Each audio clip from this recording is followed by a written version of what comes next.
क्या बीजेपी को यूपी का जीतने का मिल गया फॉर्मूला? क्या बीजेपी फिर हिंदुत्व के भरोसे लड़ेगी चुनाव? क्या अनिल राजभर ने दिया बड़ा राजनीतिक संकेत? क्या 2027 के यूपी चुनाव का एजेंडा अभी से हो रहा है तय?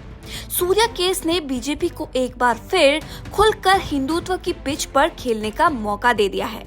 उत्तर प्रदेश में चुनाव भले अभी दूर हो, लेकिन राजनीतिक माहौल बनना शुरू हो चुका है। मुख्यमंत्री योगी आदित्यनाथ पहले से ही अपने पुराने तेवर में नजर आ रहे हैं। बुलडोजर, कानून व्यवस्था और हिंदुत्व तीनों मुद्दों पर योगी लगातार आक्रामक दिखाई दे रहे हैं। लेकिन अब कहानी सिर्फ योगी तक सीमित नहीं है। अब उनके मंत्री भी खुलकर उसी लाइन पर चलते दिखाई दे रहे हैं। गाजियाबाद के खोड़ा में सूर्या हत्याकांड के बाद योगी सरकार के मंत्री अनिल राजभर ने जो बयान दिया, उससे साफ संकेत दिया है कि बीजेपी अब हिंदुत्व के मुद्दों पर कोई पर्दा रखने के मूड में नहीं है। सवाल ये है कि क्या ये सिर्फ एक मंत्री का बयान है या फिर 2027 से पहले यूपी में बीजेपी की पूरी रणनीति हिंदुत्व के इर्द गिर्द घूमने वाली है? क्या बीजेपी को लग रहा है कि विकास के साथ साथ अब हिंदुत्व का डोज भी बढ़ना होगा? और सबसे बड़ा सवाल, क्या योगी के बाद अब पूरी बीजेपी सरकार हिंदुत्व की राजनीति का चेहरा बनने जा रही है? आइए समझते हैं द ट्रुथ 24 के इस वीडियो में। सूर्या केस से सियासत तक। गाजियाबाद के खोड़ा इलाके में सूर्या केस ने पूरे प्रदेश का ध्यान अपनी तरफ खींच लिया। मामला सिर्फ एक हत्या का नहीं रहा, बल्कि देखते ही देखते राजनीतिक बहस का विषय बन गया। विरोध पक्ष कानून व्यवस्था पर सवाल उठा रहा है, तो बीजेपी इस पूरे मामले को एक अलग नजरिए से पेश कर रही है। यही वजह है कि जब योगी सरकार की मंत्री अनिल सामने आए, तो उन्होंने सिर्फ अपराध की बात नहीं की, बल्कि सामाजिक भरोसे और समुदाय के बीच रिश्तों की भी चर्चा कर दी। यहीं से मामला पूरी तरह राजनीतिक हो गया, क्योंकि जब कोई मंत्री इस तरह का बयान दे देता है, तो उसे सिर्फ व्यक्तिगत राय नहीं माना जाता, उसके पीछे सरकार और पार्टी का राजनीतिक संदेश भी तलाशा जाता है। पुराने अंदाज में वापस लौटे सीएम योगी। अगर यूपी की राजनीति को पिछले 8-10 साल में देखें, तो एक बात साफ दिखाई देती है, जब भी हिंदुत्व का मुद्दा केंद्र में आया, बीजेपी को राजनीतिक फायदा मिला। 2017 का चुनाव हो, 2019 का लोकसभा चुनाव हो या फिर 2022 का विधानसभा चुनाव, बीजेपी ने विकास और हिंदुत्व दोनों को साथ लेकर चुनाव लड़ा। योगी आदित्यनाथ हमेशा से अपने समर्थकों के बीच हिंदुत्व के सबसे मजबूत चेहरे के रूप में स्थापित रहे हैं। लेकिन 2024 के लोकसभा चुनाव में बीजेपी को यूपी में उम्मीद के मुताबिक परिणाम नहीं मिला। इसके बाद लगातार ये चर्चा शुरू हुई कि क्या बीजेपी को अपने कोर वोट बैंक को फिर से मजबूत करने की जरूरत है।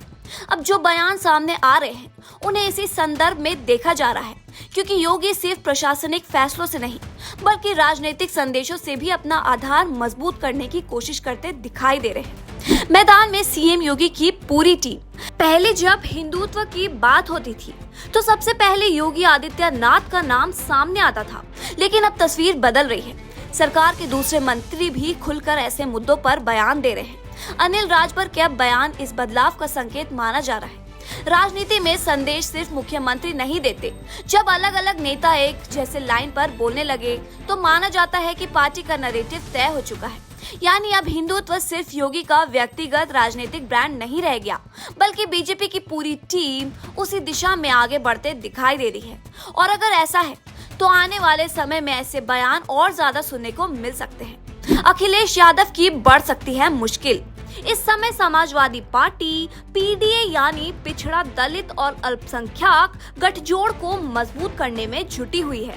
अखिलेश यादव लगातार सामाजिक न्याय और संविधान जैसे मुद्दों को आगे रख रहे हैं, लेकिन बीजेपी का खेल अलग है।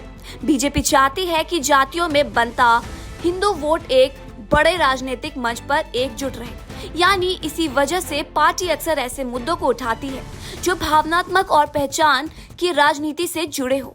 अगर चुनाव हिंदुत्व बनाम पीडीए की दिशा में जाता है, तो लड़ाई पूरी तरह अलग हो सकती है, और बीजेपी को लगता है कि इस मैदान में उनका अनुभव और पकड़ ज्यादा मजबूत है। 2027 का ट्रेलर शुरू। राजनीति में चुनाव सिर्फ वोटिंग वाले दिन नहीं लड़े जाते। चुनाव का माहौल कई साल पहले बनना शुरू हो जाता है। अभी 2027 में समय है, लेकिन राजनीतिक दलों ने अपनी अपनी जमीन तैयारी करना शुरू कर दी है।